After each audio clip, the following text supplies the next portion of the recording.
Good morning everyone. कल हमने हमारी जो लास्ट क्लास थी उसमें पार्थक्य टॉपिक, पृथक्करण टॉपिक के लगभग सभी टॉपिकों को पढ़ा और हमने इनमें तीन मुख्य बातें जानी कि पार्थक्य का जो बेसिक मतलब होता है, मीन्स होता है, वो ये होता है कि जंतुओं का विभाजन। अब एक स्पीशीज दो सब स्पीशीज में डिवाइड हो जाए, यही क्या है? पार्थक्य या पृथक्करण है। देखिए, इसके लिए वैज्ञानिक तीन मुख्य कारण बताते हैं, पॉइंट बताते हैं। सबसे पहला है ज्योग्राफिकल बैरियर, अर्थात भौगोलिक बाधाएं, जिसमें हमने पढ़ा था तूफान, बरसात, सूखा, ज्वालामुखी विस्फोट, पर्वत श्रृंखलाएं दो जाति के सदस्यों को मिलने से रोकती है और नई उपजाति का निर्माण होता है। उसके बाद सेकंड हमने पढ़ा कि कुछ कारणों से दो जीव एक दूसरे के पास रहते हुए भी प्रजनन नहीं करते हैं, जैसे हमने पिग मेंढक, गोफर मेंढक और इनके बारे में चर्चा की थी। तीसरा पॉइंट था कि कुछ जातियों में अगर हम कृत्रिम निषेचन कराते हैं तो उनमें जीवों का जो विकास वह, अर्थात जीव का जब विदलन स्टेज आती है, ब्लास्टुला आती है, गैस्टुला आती है, तो उस स्टेज में क्या होता है? उनका भ्रूणी जो विकास होता है रुक जाता है। कहने का मतलब क्या है? थर्ड पॉइंट में दो कंडीशन है। पहली ये कि अगर हम किसी भी जंतु का कृत्रिम निषेचन कराते हैं तो अगर उसमें तो क्या होगा? जाइगोट का तो निर्माण होगा, लेकिन जब अर्ली स्टेज आएगी जाइगोट की तो उसका जो डेवलपमेंट है वह रुक जाएगा, और जब डेवलपमेंट रुकेगा तो सीधी सी बात है उसकी क्या हो जाएगी? मौत हो जाएगी। अगर हम इसके ऑपोजिट उदाहरण ले खच्चर का, कि सामान्यतः नर गधा और मादा घोड़ी का आप अगर किसी भी प्रकार से लैब में कृत्रिम निषेचन कराएंगे तो खच्चर तो बनेगा, जानवर बलवान बनेगा, लेकिन उसके जननांगों का विकास नहीं होगा। तो कहने का मतलब ऐसे जो जानवर होंगे वो शक्तिशाली तो होंगे, लेकिन अपनी लैंगिक परिपक्वता है उसको खो देंगे और बच्चा पैदा करने में असक्षम होते हैं। और ये तो हमारे टॉपिक मेजरमेंट पूरा हो गया। और सामान्यतः पार्थक्य 3.5 का एक पूरा पर्सन अभी तक आ रहा है। अब एक बात, छोटा इंपॉर्टेंस आए हुए हैं, 1 नंबर का पर्सन, कि पार्थक्य का महत्व क्या है, अर्थात इसकी इंपॉर्टेंस क्या है। तो इसमें 2 पॉइंट अपन को पढ़ने लिखने होते हैं एग्जाम में शॉर्ट पॉइंट में। पहला जो पॉइंट है वो है नई जातियों का निर्माण। नई जातियों का निर्माण, अगर अपन पार्थक्य के इंपॉर्टेंस पढ़ें तो नई जातियों का फॉर्मेशन, अर्थात formation of new species, sub species, ये इसका सबसे इंपॉर्टेंट पॉइंट है। कहने का मतलब क्या है कि हमने जब पार्थक्य को पूरा पढ़ा तो हमने उसके अंत में कंक्लूजन्स या महत्व के अंदर इंपॉर्टेंस में क्या बात जानी कि जब भी पार्थक्य की प्रक्रिया होगी, अर्थात कोई भी कारण ले लीजिए, आप भौगोलिक बैरियर ले लीजिए या फिर आप पास रहते हुए भी जब प्रजनन नहीं करेंगे तो हमेशा एक ही जाति के सदस्य आपस में प्रजनन नहीं करेंगे। और चूंकि जब प्रजनन नहीं करते हैं तो समय के साथ धीरे धीरे क्या होती है? नई उपजातियों का निर्माण होता है। अब जो नई उपजाति का निर्माण हुआ है, यह समय के साथ धीरे धीरे ऐसा समय आता है कि यह नई उपजाति अपने मूल उपजाति के कैरेक्टर के बिल्कुल ही अलग होती है। तो कहने का मतलब क्या है कि जब भी पार्थक्य की प्रक्रिया होगी तो इसकी जो गति होगी वो बहुत धीरे होती है। ध्यान है ना, गति बहुत धीरे होगी। लेकिन जब भी इस पार्थक्य की क्रिया होगी उससे हमेशा नई जातियों का निर्माण होगा।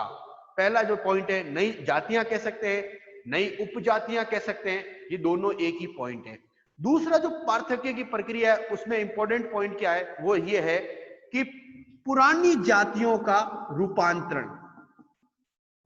पुरानी जातियों का रूपांतरण। अब देखिए, पुरानी जातियों का रूपांतरण से मतलब क्या है कि जब भी पार्थक्य की प्रक्रिया होगी तब होता क्या है कि हमने बेसिक क्या पढ़ा कि मूल स्थान पर जहां पर एक जीव की 100 प्रजातियां रहती थी, हमने पार्थक्य में ये पढ़ा कि एक स्थान पर एक कोई भी जीव, उसकी 100 प्रजातियां रहती थी। अब मैंने बताया कि भोजन की कमी, कोई भी जल की कमी हुई तो इसमें से कुछ सदस्य अब मूल स्थान से दूर चले गए। मान लीजिए वो 50 सदस्य दूर चले गए। अब 50 सदस्य जिस वातावरण में रह रहे हैं उन्होंने अपने आप को एक नई उपजाति में डिवाइड कर दिया और समय के साथ वह मूल स्थान पर कभी लौटते नहीं है और प्रजनन नहीं करते। ये चीज तो क्या है, ये तो हमने समझी पार्थक्य के अंदर। अब देखिए ये जो मूल स्थान है, यहाँ पर पहले कितने जीव थे, 100, अब कितने हो गए, 50 चले गए। तो यहाँ पर रियल में क्या है, अब 50 जीव रह गए। अब देखिए पॉइंट क्या है, पुरानी जातियों का रूपांतरण। तो कहने का मतलब क्या है कि जो पुरानी जाति मूल स्थान पर रह गई है, अब मूल स्थान पे क्या है, भोजन की कमी है, जल की कमी है, तो इसका मतलब मूल जाति को अपने को उस वातावरण के अनुसार रूपांतरित करना पड़ेगा। अर्थात जो सदस्य अभी भी मूल स्थान पर रह रहे हैं उन्हें उस वातावरण के अनुसार अपने आप को रूपांतरित करना पड़ेगा।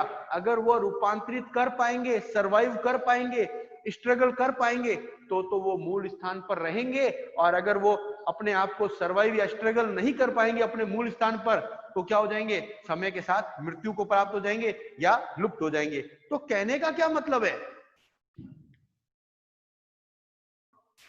अब देखिए हुआ क्या कि पुरानी जाति जो सदस्य यहां रह गए थे उन्होंने, अब देखो उनके सामने दो टर्म्स है, या तो वो मूल स्थान को छोड़े या फिर उसी स्थान पर रह के जो परिस्थितियां क्रिएट हुई है उसके अकॉर्डिंग अपने आप को ढालें। तो जो मूल सदस्य यहाँ पर पुरानी जातियां रह गई है, ये तो नई जाति होगी, नई उपजाति। यहाँ पुरानी जाति जो रह गई है वह भोजन की कमी, जल की कमी के कारण अब अपने आप को इस प्रकार एडेप्ट करे जिससे वो इस सिचुएशन में अपने आप को रख पाए। तो यही इसका सेकंड पॉइंट है, पुरानी जातियों का रूपांतरण। तो इस पार्थक्य के महत्व में 1 नंबर का प्रश्न आ चुका है कि पार्थक्य के महत्व क्या है। तो पार्थक्य की क्रिया द्वारा हमेशा 2 पॉइंट हमेशा क्रिएट रहेंगे कि एक तो नई जातियों का निर्माण, दूसरा है पुरानी जातियों का रूपांतरण। अर्थात पुरानी जो जाति होगी वह समय के साथ अपने आप को रूपांतरित करेगी, अगर रूपांतरित नहीं कर पाएगी तो सीधा सा मतलब है कि वह लुप्त हो जाएगी। अब जो पुरानी जातियों का रूपांतरण है, इसी टॉपिक को अब हम, ये पार्थक्य टॉपिक हमारा पूर्ण होता है। अब इसी टॉपिक से रिलेटेड जो हमारा नेक्स्ट टॉपिक है वह है एडेप्टेशन, अनुकूलन। अर्थात अनुकूलन क्या है, क्योंकि देखिए जिस वातावरण में जीव रहता है उसे उस वातावरण के अनुसार अनुकूलित करता है। तो इसी टॉपिक का जो नेक्स्ट स्टेप है वो है हमारा अनुकूलन। तो इसी के साथ ये पार्थक्य टॉपिक जो है वह पूर्ण होता है। अब हम शुरू कर रहे हैं नेक्स्ट टॉपिक, अनुकूलन, एडेप्टेशन।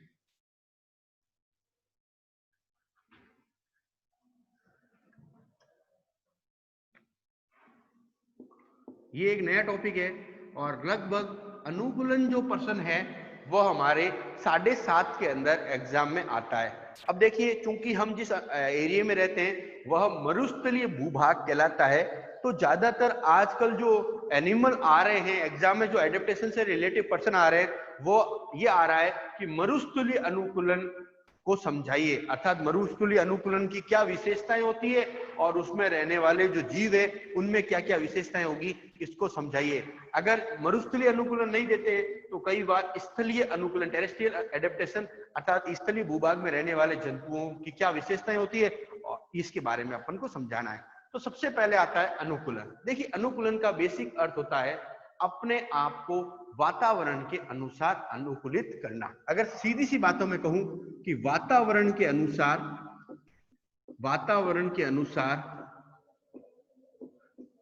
अनुकूलित होना,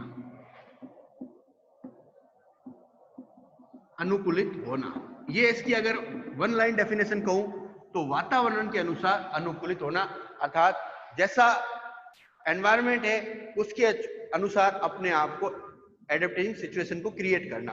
अब देखिए होता क्या है कि जो जीव जंतु विशेष तौर से जिस भूभाग में रहते हैं वहां की वातावरणीय परिस्थितियां प्रतिदिन परिवर्तित होती रहती है। अर्थात कहने का मतलब क्या है, कभी सूखा, बरसात, बाढ़, ये परिस्थितियां आती रहती है। अब देखिए बाढ़ आए, तूफान आए तो ये तो भयंकर प्रलय होती है, लेकिन अगर मैं छोटे वे में कहूं तो प्रतिवर्ष सर्दी आती है, गर्मी आती है, बरसात आती है। तो आपने विशेष तौर से जानवरों को देखा होगा, जानवर बरसात को भी सहन करते हैं, सूखे को भी सहन करते हैं, गर्मियों को भी सहन करते हैं, सर्दियों को भी सहन करते हैं। तो कहने का मतलब क्या है कि जो जीव इन सभी परिस्थितियों को सहन कर सकता है रियल में क्या है, वह उस वातावरण के रहने के अनुकूलित है। और जो जीव इस वातावरण को सहन नहीं कर पा रहा है अर्थात जैसे सर्दी आएगी आपने देखा होगा कुछ जीव की प्रजातियां मर जाती है, बरसात आएगी कुछ जीव जंतु मर जाते हैं। तो कहने का मतलब क्या है, जो जीव जंतु मर रहे हैं वो रियल में मर क्यों रहे हैं, क्योंकि उन्होंने अपने आप को उस वातावरण के अनुसार नहीं ढाल पाए। तो अनुकूलन की बेसिक डेफिनेशन क्या होती है कि जो जंतु जिस वातावरण में रहता है उसे अपने आप को उस वातावरण के अनुसार ढालने की जो प्रक्रिया है उसे बेसिकली अनुकूलन कहते हैं। और ध्यान रखना, जीव अनुकूलन की प्रक्रिया के अंतर्गत निरंतर अपने आप को एडजस्ट करता रहता है। और जो जीव एडजस्ट नहीं कर पाता है उसके बाद दो ही ऑप्शन है, या तो उस सिचुएशन को छोड़ के दूसरे स्थान पे चला जाए या फिर वो मृत्यु को प्राप्त कर ले। तो सीधा सा मतलब है कि वातावरण के कारण जीव के शरीर में प्रतिदिन वातावरण के प्रति उसको एडजस्ट करना ही पड़ता है। ऐसी जो भी क्रियाएं होती है वो अनुकूलन होती है। अब देखिए, अनुकूलन जो टॉपिक है ये तो डेफिनेशन थी कि वातावरण के अनुसार अपने को अनुकूलित करना अनुकूलन कहलाता है। अब हमारा जो पर्सन आएगा वो सीधा अनुकूलन से नहीं आएगा, वो ज्यादातर ये पूछेगा कि अनुकूलन के टाइप्स क्या होते हैं। जैसे आपने उड्डयन अनुकूलन देखा होगा जो बेसिकली पक्षियों में होता है, जैसे जो कहते हैं फ्लाइट एडेप्टेशन। दूसरा आपने स्थलीय अनुकूलन देखा होगा, टेरेस्ट्रियल एडेप्टेशन।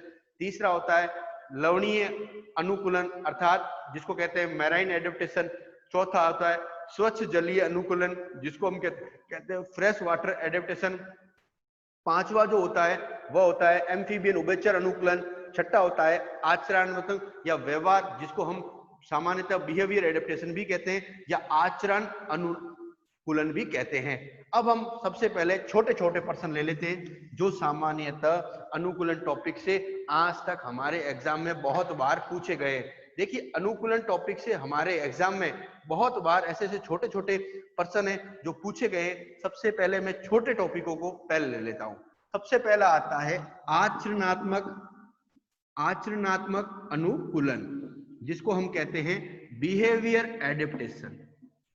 अब बिहेवियर एडेप्टेशन किन जंतुओं में पाया जाता है और उनकी क्या विशेषताएं होती है वह हम पढ़ लेते हैं, क्योंकि कई बार पूछा गया है एक नंबर में या पूछ भी लेते हैं वाइवा के अंदर, प्रैक्टिकल के अंदर कि अनुकूलन पढ़ रहे हैं और विशेष तौर से थर्ड ईयर में ज्यादा पूछा जाता है कि बिहेवियर एडेप्टेशन क्या होता है। अब देखिए, बिहेवियर एडेप्टेशन की विशेषता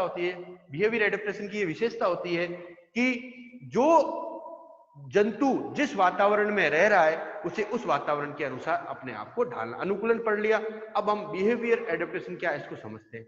आपने दो जीवों के नाम सुने होंगे। पहला जीव है टेरिडो और दूसरा जीव है दीमक। टेरिडो और दीमक ये दो जीव है जिनके नाम आपने सुने होंगे। दीमक तो आपने बहुत सुना हुआ होगा, टेरिडो हो सकता है कि आपने कम सुना होगा। अब देखिए, मैं दोनों के बारे में बताता हूं कि दीमक जो जीव होता है ना वो बेसिकली जब अपने घरों के दरवाजे पानी के सेक द्वारा नम हो जाते हैं अर्थात उनमें गीलान आ जाती है तो उस कंडीशन में दीमक लग जाते हैं। और दीमक क्या करता है कि उनको अंदर से खा खा कर बिल्कुल खोखला कर देता है। और ऐसे दरवाजों को सामान्यतः जब आप दबाओगे तो रियल में वो बिल्कुल ही दब जाएंगे और उनसे चूरा टाइप बाहर निकलता है। तो वह जो जीव होता है जो दरवाजों खाता है वह बेसिकली टर्माइट होता है जिसको हम दीमक कहते हैं। दूसरा आता है टेरिडो। अब टेरिडो जीव क्या है? देखिए, टेरिडो जीव रियल में दीमक की तरह ही होता है, लेकिन टेरिडो की सबसे बड़ी विशेषता होती है कि यह समुद्री जहाज की लकड़ियों को खाता है।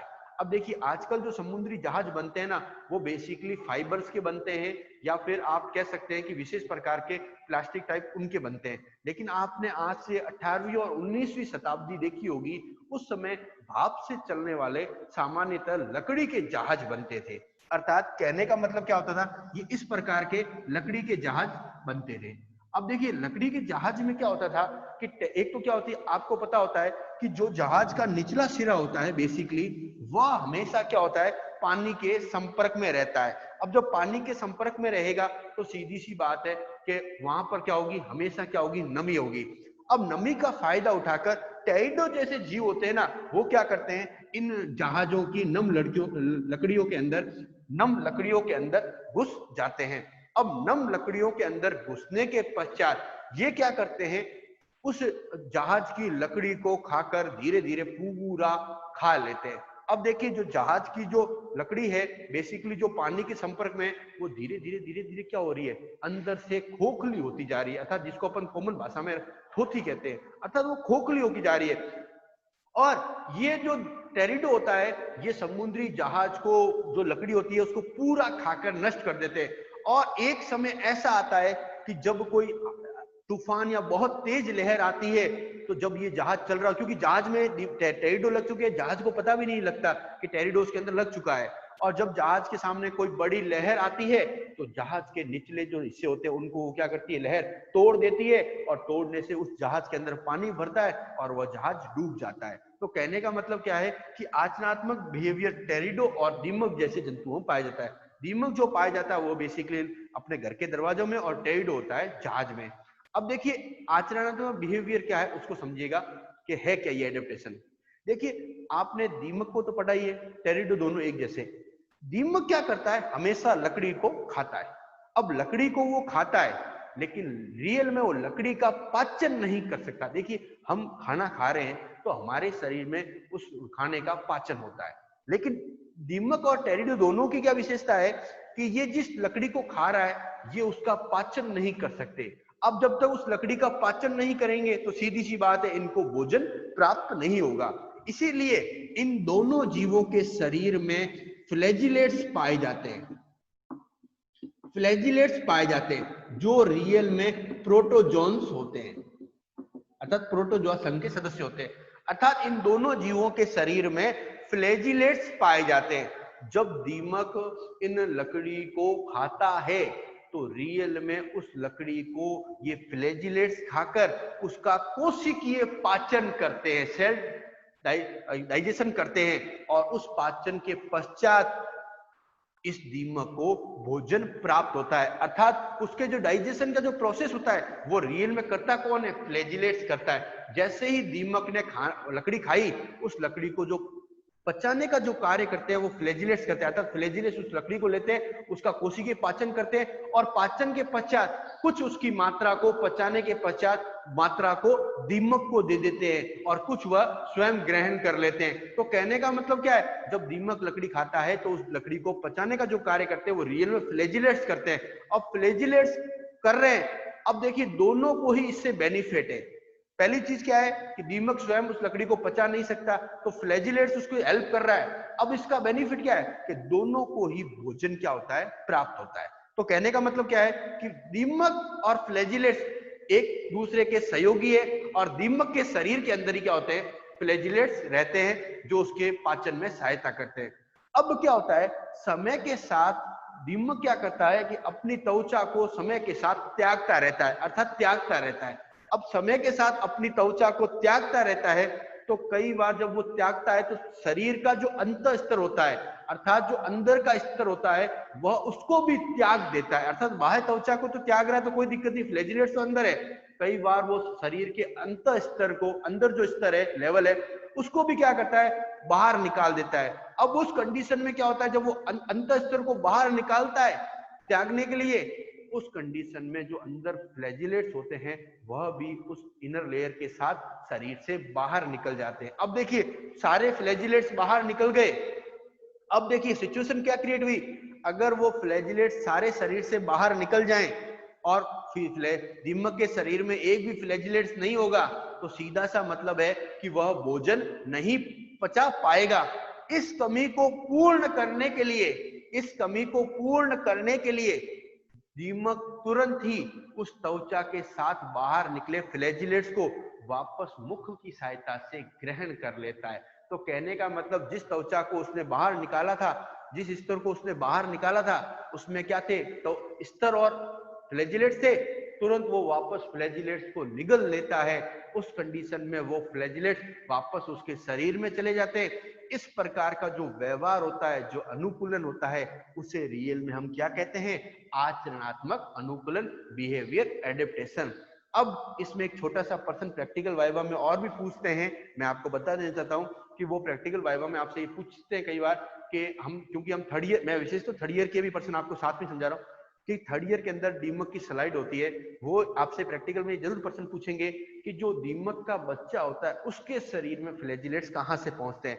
तो जैसे ही ये फ्लैजिलेट्स, ध्यान रखना, शरीर से बाहर निकलते हैं, ठीक उसी समय दीमक के बच्चे कुछ फ्लैजिलेट्स को भी ग्रहण कर लेता, अर्थात जितने फ्लैजिलेट्स बाहर निकले, जरूरी नहीं हो कि दीमक सारों को ग्रहण करे, क्योंकि देखिए फ्लैजिलेट्स भी रिप्रोडक्शन करेंगे, उनकी भी रिप्रोडक्शन पावर होती है। तो कहने का मतलब जितने फ्लैजिलेट्स शरीर से बाहर निकले, दीमक कुछ फ्लैजिलेट्स को ग्रहण कर रहा है, कुछ फ्लैजिलेट्स बाहर है, तो कुछ सदस्य नवजात शिशु भी उन फ्लैजिलेट्स को ग्रहण कर लेते हैं, तो कुछ फ्लैजिलेट्स उनके शरीर में भी जाते हैं और फिर वो रिप्रोडक्शन के द्वारा अपनी संख्या में बढ़ा देते हैं। तो ये आपको उसका उत्तर था कि अगर नवजात शिशु है तो वो कैसे फ्लैजिलेट्स को ग्रहण करते हैं। तो हमारा पहला जो अनुकूलन है आचरणात्मक, वो पूर्ण होता है। मैं वापस आपको एक बार इसको रिवाइज करा देता हूं। देखिए आचरणात्मक अनुकूलन क्या होता है कि आचरणात्मक अनुकूलन का बेसिक मतलब होता है कि दो जीव एक दूसरे के पास रहते हुए ऐसा व्यवहार दर्शाए, ऐसा आचरण दर्शाए कि जिससे दोनों को ही लाभ हो, अर्थात कहने का मतलब दोनों को ही लाभ हो। लेकिन अगर उस कंडीशन में किसी एक को हटा दिया जाए, अर्थात समझिएगा कि दोनों जीव एक दूसरे के पास रहकर एक दूसरे को लाभ पहुंचाए, समझ में आ गया। अब अगर दोनों में से एक को हटा दिया तो दूसरे के जीवन के अस्तित्व पर संकट पड़ जाएगा। ऐसा जो अनुकूलन होता है उसे आचरणात्मक अनुकूलन कहते हैं। जैसे टेरिडो जीव या दीमक के शरीर में दीमक और फ्लैजिलेट्स दोनों एक दूसरे के पास रहते हैं, दोनों एक दूसरे को लाभ पहुंचा रहे हैं। अगर मैं दीमक के शरीर से फ्लैजिलेट्स को हटा दूं तो क्या दीमक का जीवन संभव है? संभव ही नहीं है। दूसरा, अगर दीमक के शरीर से फ्लैजिलेट्स को हटाया तो फ्लैजिलेट्स का जीवन अस्तित्व नहीं। अब अगर सपोज दीमक है और लेकिन फ्लैजिलेट्स को कोई दीमक का शरीर नहीं मिल रहा है तो फ्लैजिलेट्स भी जिंदा नहीं रह सकते। तो कहने का मतलब क्या है? दोनों को एक दूसरे के साथ रहना जरूरी है। अगर दोनों का एक दूसरे के साथ नहीं रह पाए तो उनका अस्तित्व, जितना दीमक फ्लैजिलेट्स पर निर्भर है उतना फ्लैजिलेट्स दीमक पर ही निर्भर है। दोनों एक दूसरे पर पूर्ण रूप से निर्भर है। तो वह अपन ने क्या पढ़ा कि दीमक सामान्यतः लकड़ी को खाता है, लेकिन ये उसका पाचन नहीं कर सकता। रियल में इसका पाचन कौन करते हैं? फ्लैजिलेट्स, प्रोटोजोन्स करते हैं। अब दीमक समय समय पर अपने अंतःकोशिकीय स्तर को बाहर त्यागता रहता है। जब ये अपने अंतःकोशिकीय स्तर को बाहर निकालता है मुंह की सहायता से, तो उसके शरीर में जो फ्लैजिलेट्स होते हैं वह भी बाहर निकल जाते हैं। इसका कारण होता है शरीर से अत्यधिक भार को कम करना। अब जब वो फ्लैजिलेट्स बाहर निकल गए, इस कमी को पूरा करने के लिए, क्योंकि अब ये भोजन करेगा तो चूंकि शरीर में फ्लैजिलेट्स नहीं है तो उस लकड़ी का पाचन नहीं होगा। इस कमी को पूरा करने के लिए तुरंत ही दीमक वापस उस फ्लैजिलेट्स को ग्रहण कर लेता है, और जैसे ही वापस ग्रहण करेगा तो इस कमी को पूर्ण हो जाएगा और वो वापस लकड़ी का खाना शुरू कर देगा। तो इस प्रकार के जो बिहेवियर होता है उसे आचरणात्मक अनुकूलन के अंतर्गत कहते हैं। और जो नवजात शिशु होते हैं वो बाहर निकले फ्लैजिलेट्स को ही खाकर वापस उसको ग्रहण करते हैं। तो ये इसकी सबसे बड़ी विशेषताएं थी। अब ये हमारा पूर्ण होता है टॉपिक। अब हम सेकंड जो टॉपिक शुरू कर रहे हैं वह कर रहे हैं उड्डयन अनुकूलन। ये हमारा आचरणात्मक पूरा टॉपिक हो गया। अब हम शुरू कर रहे हैं उड्डयन अनुकूलन। देखिए उड्डयन अनुकूलन, फ्लाइट एडेप्टेशन क्या है कि देखिए आपने पक्षी वर्ग के जीव को देखा होगा, उन्हीं जीवों में केवल उड़ने की विशेषता पाई जाती है। अर्थात कहने का मतलब जो फ्लाइट एडेप्टेशन है वह केवल एविज जो क्लास होती है उसमें ही पाई जाती है। और आपको बता देता हूं, एविज जो क्लास है वो रियल में कौन से फाइलम की है? तो वो फाइलम ऑर्थोपोडा की है। तो फाइलम ऑर्थोपोडा है, क्लास क्या है? एविज। अर्थात जितने भी पक्षी वर्ग के सदस्य होते हैं, कुछ सदस्यों को छोड़ के, लेकिन लगभग सभी में उड़ने की क्षमता पाई जाती है। अब इसमें उड़ने के लिए ध्यान रखना, सबसे बड़ी विशेषता क्या होती है? इनके होते हैं पिच, जिसको अपन हिंदी भाषा में पंख कहते हैं। अब देखिए ध्यान रखना, पक्षियों में 3 प्रकार के पिच पाए जाते हैं। आपने कभी किसी पक्षी को देखा होगा तो आप रियल में उसके एक पंख को देखते हैं। क्या वास्तव में उसमें एक पंख होता है? एक पंख नहीं होता। उसके शरीर में रियल में 3 प्रकार के pitch, 3 types of pitch feeders, अर्थात उसके शरीर में 3 प्रकार के पिच पाए जाते हैं, जिसको सामान्यतः सबसे पहला जो पिच होता है वह कंटूर पिच कहलाता है। ध्यान रखना, सबसे जो पहला पिच होता है वह कंटूर पिच कहलाता है। अब ये पिच क्या होता है ये चर्चा हम कल की क्लास में करेंगे। अब मैं आपको बेसिकली बताता हूं होता क्या है। सबसे पहला जो पिच होता है वह होता है कंटूर पिच। दूसरा जो पिच होता है वह होता है कोमल पिच, और तीसरा जो पिच होता है वह होता है रोम पिच। ये 3 प्रकार के पिच जंतु के शरीर में पाए जाते हैं। अब ये 3 प्रकार के पिच जंतु के शरीर में पाए जाते हैं। अब देखिए ये 3 प्रकार के पिच पाए जाते हैं। अब मैं इन तीनों की विशेषता बता देता हूं। सबसे पहले कोमल पिच के बारे में बता देता हूं।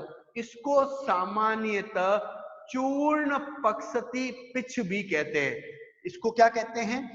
चूर्ण पक्षती पिच, चूर्ण पक्षती पिच। अब देखिए चूर्ण पक्षती पिच क्यों कहते हैं, पहले आप इसको समझिए। मैं एक एक पॉइंट में आपको इंपॉर्टेंट के साथ ही समझा रहा हूं कि देखिए आपने डैंड्रफ देखा होगा, आपने डैंड्रफ देखा होगा तो आपने देखा होगा जिसको अपन कॉमन भाषा में खोरा कहते हैं। तो आपने देखा होगा जिनको डैंड्रफ होता है उनके बालों में धीरे धीरे व्हाइट कलर के कुछ कण दिखने शुरू होते हैं। ठीक उसी प्रकार के पक्षियों के शरीर में कोमल पिच चूर्ण पक्षती पिच कहलाते हैं। अब ये डैंड्रफ नहीं होता, इसका फायदा क्या होता है समझिएगा। कबूतर में, कबूतर या जितने भी पक्षी वर्ग के जीव होते हैं ना, इनमें मूत्राशय का अभाव होता है, अर्थात जो अपशिष्ट पदार्थ है वो तुरंत ही क्या होता है शरीर से बाहर त्याग दिया जाता है। अब जब अपशिष्ट पदार्थ तुरंत शरीर से बाहर त्याग दिया जाता है तो समस्या क्या होती है कि जब अपशिष्ट पदार्थ त्यागते हैं, आपने बीट को देखा होगा, वो रियल में पहले अर्ध तरल होती है, अर्थात हाफ लिक्विड होती है, लेकिन कुछ समय बाद वो सूखकर कठोर हो जाती है। अब जब कबूतर जितने भी पक्षी वर्ग के जीव हैं जब वो बीट को त्याग रहे हैं तो त्यागने के दौरान कुछ बीट का हिस्सा उनके शरीर के पंख वाले हिस्सों पर भी चिपक जाता है। अब जो बीट का हिस्सा उनके पंख वाले हिस्सों पर चिपक रहा है वह समय के साथ क्या होता है सूखकर कठोर हो जाता है। जब यही प्रक्रिया बार बार चलती रहती है, क्योंकि देखिए कबूतर ज्यादा बाहर लेके उड़ नहीं सकता, अब बार बार बीट उसके पंखों पर चिपक रही होती है तो उसको उड़ने में बड़ी कठिनाई होती है। उसके समाधान के लिए कोमल पिच समय समय पर सामान्यतः चूर्ण आकार के कणों को, अर्थात डैंड्रफ आकार के कणों को त्यागता रहता है। अब ये जो चूर्ण आकार के जो कण त्याग रहा है, ये कण क्या करते हैं, जब आपने चिड़ियों को पानी में देखा होगा, वो चिड़िया पानी में जाने के बाद अपने शरीर को हिलाती है। तो हिलाने का क्या मतलब है वो यहां से समझिए। जैसे ही कोई चिड़िया पानी में बैठती है तो रियल में क्या है, वो बीट गीली हो जाती है। अब बीट गीली होने के साथ ही उसके शरीर से कोमल पिच चूर्ण आकार के कणों को त्याग रहे हैं। जब ये चूर्ण आकार के कण उस बीट, जब चिड़िया यूं हिलती है तो ये चूर्ण आकार के जो कण होते हैं ये रियल में उस बीट पर स्क्रैचिंग करते हैं, और जब स्क्रैचिंग करते हैं तो ये जो एक्स्ट्रा बीट होती है यह शरीर से अलग हो जाती है और वो बार बार जल के अंदर बार बार यूं हिलेगी।